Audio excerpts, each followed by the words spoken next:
അസ്സലാമു അലൈക്കും. സ്നേഹമെന്തെന്നറിയണമെങ്കിൽ നബിയെ പൊൽക്കണം.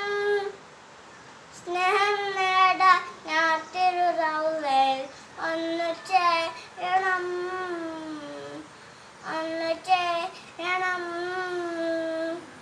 സൽഗുണനേതാബു നബിയെ കനവിൽ കാണണം.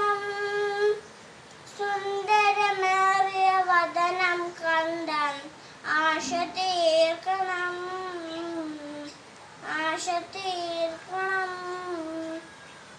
മർഹബായ മുസ്തഫ, മർഹബായ മുജ്തബ, മർഹബ അഹ്ലൻ വസഹ്ലൻ അഹ്ലക ഹബീബുല്ലാഹ് അഹ്ലക റസൂലുള്ളാഹ്.